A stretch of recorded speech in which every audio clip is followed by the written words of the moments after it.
अस्सलामुअलैकुम and welcome back to my YouTube channel clinical psychologist Pakhtawar Sheikh. उम्मीद करती हूँ कि आप खैरियत से होंगे। अगर तो आप मेरे चैनल के ऊपर न्यू तो करनी मेरे चैनल को सब्सक्राइब कर लें और बेल नोटिफिकेशन को ऑन कर लें ताकि हर आने वाली वीडियो आप तक पहुँचती रहे।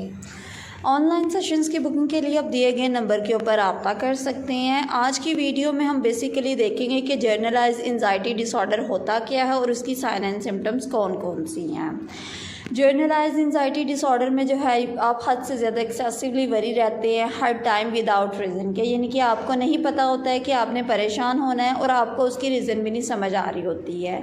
वो जो आप परेशान रहते हैं वो आप अपनी हेल्थ के बारे में भी रह सकते हैं और आने वाले वक्त के बारे में भी रह जाते हैं। तो हर वक्त आपके सर के ऊपर ये टेंशन सवार रहती है और एटलीस्ट इसका ड्यूरेशन जो है वो 6 माह तक होना चाहिए। अगर 6 माह तक आप इस यानी कि मर्ज़ का शिकार रहेंगे दैन फिर हम लोग कहते हैं कि एक जनरलाइज एंजाइटी डिसऑर्डर है। अब जनरलाइज एंजाइटी डिसऑर्डर की सिम्टम्स क्या क्या हैं, यानी कि हद से ज़्यादा आप खुद को थका हुआ महसूस करते हैं, आपको चक्कर आते हैं, आपको ये इस तरह की यानी कि महसूस होता है कि मेरी जो हार्ट बीट है वो बहुत ज़्यादा तेज़ हो गई है, आपको ठंडे पसीने आएंगे, आपको ये लगेगा आपके मसल जो है वो उसमें यानी कि कड़ाव वगैरह आएगा, आपको जो है वो क्या कहते हैं आपका जिस्म जो है वो कामना स्टार्ट हो जाता है, आपका मुंह जो है वो खुश हो जाएगा, आपको हद से ज़्यादा ठंडे पसीने आएंगे, आपको ऐसा लगेगा कि अभी जो है मेरे दिल की धड़कन जो है वो बंद हो जाएगी। अगर ये सारी सिम्टम्स जो हैं वो जनरलाइज एंजाइटी डिसऑर्डर की सिम्टम्स हैं, यानी कि आप छोटी छोटी चीज़ों को बड़ा बनाना स्टार्ट कर देते हैं, यानी कि आपका बीपी ज़्यादा हाई हुआ तो आपको लगेगा कि मेरा दिल को जो है वो अभी हार्ट अटैक हो जाएगा।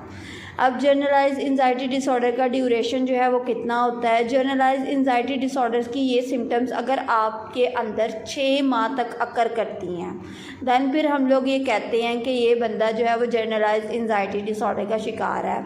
आपको यानी कि आपके दिन में काफ़ी ज़्यादा टाइम पे आपके सर के ऊपर ये खौफ तारी रहता है कि मेरी तबीयत ख़राब हो जाएगी, मैं कुछ खाऊंगा तो मुझे स्टमक की ये बीमारी लग जाएगी, अगर मैं ये चीज़ खा लूँगा तो मुझे ये मसला हो जाएगा, अगर मेरी हार्ट बीट तेज़ है तो इसका मतलब जो है वो मुझे हार्ट अटैक आने वाला है। तो ये सारी सिम्टम्स जो हैं वो जनरलाइज एंजाइटी डिसऑर्डर की होती हैं। अब इसकी कॉजेज़ क्या क्या बनती हैं। कॉजेज़ ये होती हैं कि आप अपने इंटरनल स्ट्रेस के साथ यानी कि जो भी आपको स्ट्रेस आ रहा है आप उसके साथ लड़ नहीं पा रहे हैं, ठीक है।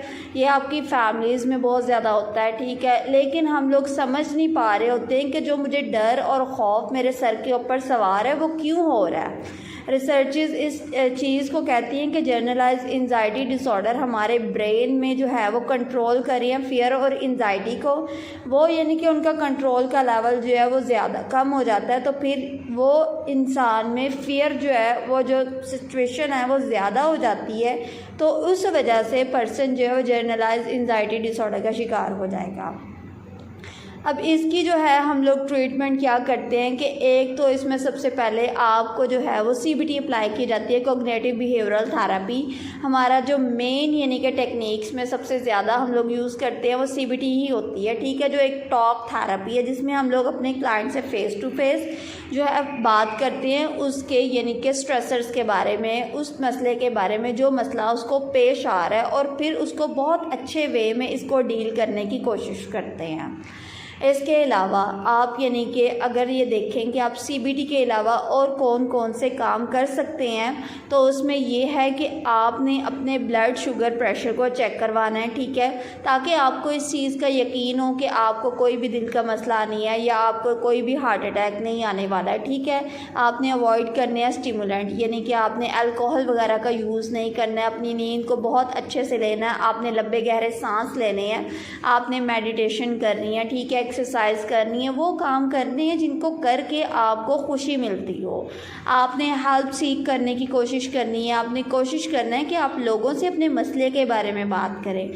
आप जब तक किसी मसले के बारे में बात नहीं करेंगे आपको नहीं पता चलेगा कि इस सिचुएशन में से किस तरह से निकलना है।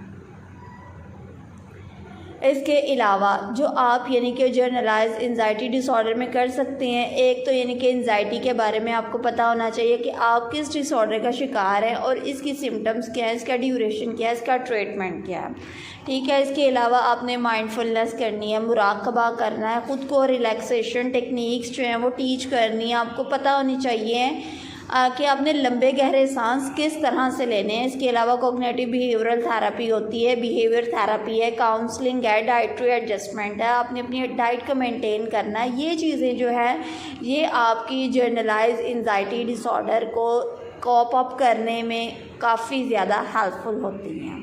इसके अलावा कुछ और टेक्निक्स, आप तो ये एक तो ख़ुद को मसरूफ़ रखें, ठीक है। आप इस चीज़ को समझने की कोशिश करें कि ये जो है ये ज़िंदगी का हिस्सा है और ज़िंदगी इसी तरह से चलती है। अपने खौफ को अपने सर के ऊपर सवार ना करें, चीज़ों को विजुअलाइज़ करना स्टार्ट कर दें, अपनी ग्राउंडिंग की टेक्निक्स सीखें। आप उन लोगों में बैठें जिन लोगों ने इस बीमारी को सफ़र किया, इस डिज़ीज़ के साथ वो सफ़र कर रहे हैं, उनसे पूछें कि उन्होंने किस तरह से इसके साथ कॉपिंग की है। आप अपनी यानी कि अपने आप को बेहतर बनाने की कोशिश करें, अपने उन स्टिग्मास, अपने इस स्ट्रेसर्स को डील करने की कोशिश करें जो आपके दिमाग में बन गया, क्योंकि ये सिर्फ़ और सिर्फ आपकी एक थॉट पैटर्न ही होता है जिसकी वजह से आप इस बीमारी का शिकार हो जाते हैं।